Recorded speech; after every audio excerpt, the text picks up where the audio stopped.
नमस्कार दोस्तों। वर्तमान वैश्विक घटनाओं को देखते हुए जो परिस्थितियां दुनिया में चल रही हैं, दो तरफ वार छिड़ा है, एक एशिया में जिसको हम मिडिल ईस्ट बोलते हैं और दूसरा यूरोप में। उन दोनों घटनाओं को मैं जब देखता हूं और इतिहास से जोड़ता हूं तो मुझे ऐसी आहट लगती है कि जैसे ये तीसरा विश्व युद्ध चल रहा है।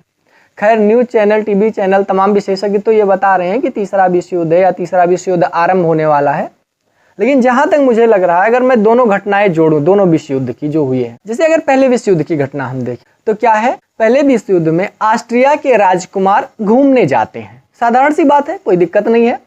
घूमने कहाँ जाते हैं? सेराजेवा में जाते हैं, जो कि सर्बिया में है। सर्बिया में एक संस्था है ब्लैक हैंड सोसाइटी, जो एक युवाओं की ऑर्गेनाइजेशन है। जो संस्था है वो गवर्नमेंट से सपोर्टेड है, कुछ है तो प्राइवेट संस्था लेकिन गवर्नमेंट से सपोर्टेड है, जिसको हम उग्रवादी क्रांतिकारी संगठन कह सकते हैं। वो फॉर्म होती है 1911 में। 1911 में उसका गठन होता है ब्लैक हैंड सोसाइटी का। उसका एक 19 साल का लड़का ऑस्ट्रिया के राजकुमार की हत्या कर देता है। साधारण सी बात है, घूमने गए और एक उग्रवादी संगठन के एक छोटे से बच्चे ने उनकी हत्या कर दी। ऑस्ट्रिया ने सर्बिया से हत्यारे को सौंपने के लिए कहा। सर्बिया ने इनकार कर दिया। सर्बिया ने कहा कि मुझे नहीं पता है कि हत्या किसने की। ऑस्ट्रिया ने एक प्रस्ताव रखा कि अगर तुम नहीं ढूंढ सकते हो तो मुझे बताओ, मैं आके अपनी खुफिया एजेंसी, अपनी सेना के माध्यम से आपके क्षेत्र में आकर के मैं हत्यारे को ढूंढ लूंगा। सर्बिया ने इसकी भी अनुमति नहीं दी। फिर ऑस्ट्रिया मजबूर हो गया सर्बिया पर अटैक करने के लिए। तो ऑस्ट्रिया हंगरी ने मिलकर सर्बिया पर अटैक कर दिया। अब जो सर्बिया है उसमें स्लाव जाति के लोग हैं, और वो जो संगठन था वो स्लाव संगठन था। स्लाव एक नस्ल है, और स्लाव नस्ल के लोग रूस में भी रहते हैं।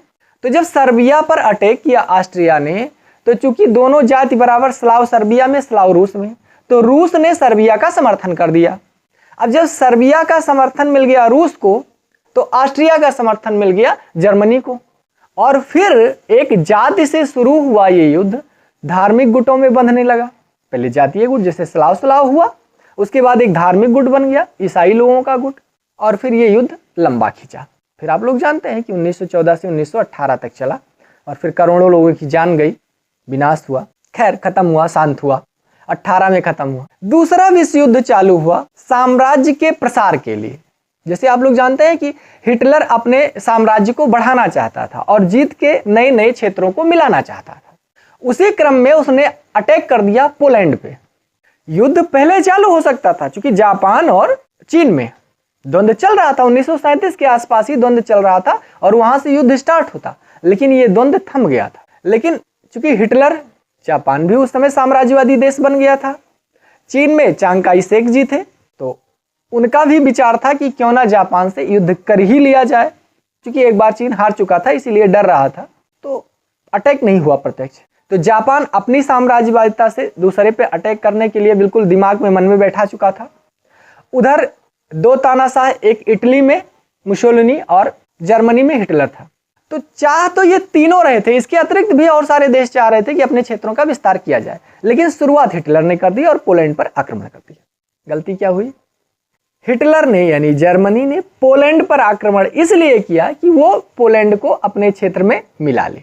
और फिर जैसे पोलैंड पर आक्रमण हुआ, फ्रांस ने पोलैंड का साथ दे दिया, फिर इटली ने जर्मनी का साथ दे दिया, फिर कुछ दिन बाद जापान ने जर्मनी का साथ दे दिया, तो ब्रिटेन ने फ्रांस का साथ दे दिया।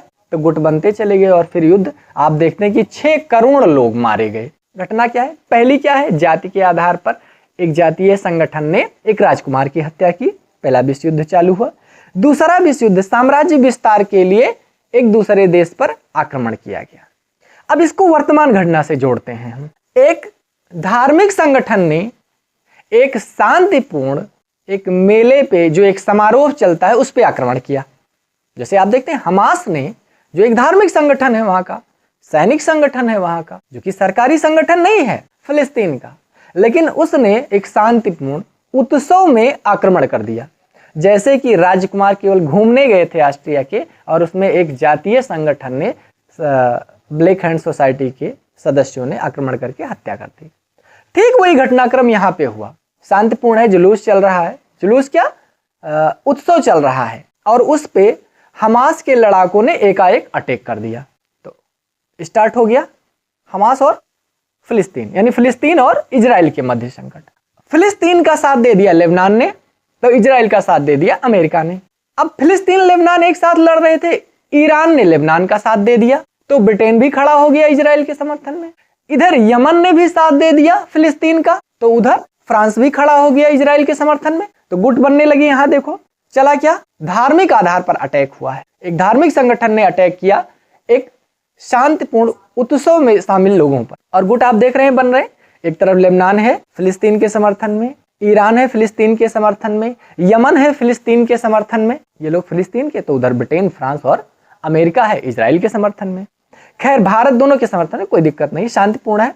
हमारा देश किसी से विवाद नहीं चाह रहा है, ठीक ठाक चल रहा है, हमारा देश उलझना नहीं चाह रहा। दूसरा, अगर हम द्वितीय विश्व युद्ध की शुरुआत की घटना को देखें तो क्या हुआ था, साम्राज्य विस्तार के लिए आक्रमण किया गया था। तो यहाँ क्या हुआ, रूस ने यूक्रेन पर आक्रमण कर दिया अपनी दादागिरी थोपने के लिए, साम्राज्य विस्तार करने के लिए, और फिर वो भी गुट बनने लगा।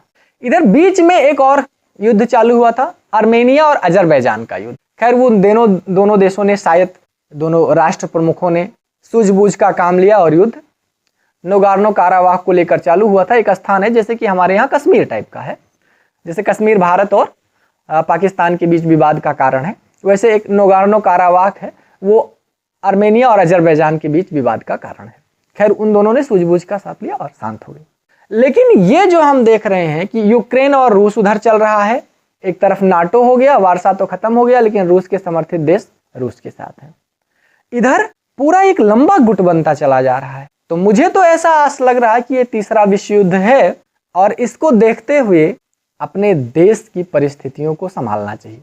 क्योंकि एक चीज मैं इंडिकेट करना चाहता हूं आपको, हमारे देश ने प्रथम विश्व युद्ध में सहभाग किया, ना द्वितीय विश्व युद्ध में सहभाग किया। अप्रत्यक्ष रूप से दोनों विश्व युद्धों में हम थे, क्योंकि ब्रिटेन के गुलाम थे, तो ब्रिटेन के साथ कहीं ना कहीं हम थे। लेकिन गांधी जी ने एक बहुत बड़ा दिमाग लगाया था उस समय। क्या, भारत को आजाद कराना था। पहले विश्व युद्ध में तो गांधी जी थे ही नहीं सक्रिय रूप से भारत में, क्योंकि वो 15 में आए, वो पहला आंदोलन उनका 17 में हुआ, जो कि अंग्रेजों ने मान लिया। 18 में जो हुआ सत्याग्रह वो भी मान लिया, और 18 में युद्ध खत्म हो गया। 15 में गांधी जी आए, और कहा जाता है गांधी जी ने समर्थन भी किया युद्ध में। लेकिन गांधी जी ने जब दूसरा विश्व युद्ध चालू हुआ तो कहा नहीं जाता, मौके पे चौका मार दिया। गांधी जी सत्याग्रह सत्याग्रह सत्याग्रह रट रहे थे, अहिंसा अहिंसा रट रहे थे, और 1942 में जबकि विश्व युद्ध चल रहा था और ब्रिटेन फंसा हुआ था, और ब्रिटेन इस तरह फंसा हुआ था कि हिटलर ब्रिटेन पर आक्रमण करके और जीत लेता। ये तो कहो जलरास आड़े आ गई। ब्रिटेन ताकतवर नहीं था, अगर स्थलीय सीमा लगती होती जर्मनी से तो हिटलर जीत लेता, लेकिन चूंकि जलीय सीमा होने के कारण ब्रिटेन पर डायरेक्ट आक्रमण करके जर्मनी ने उसको तहस नहस नहीं किया, बच गया।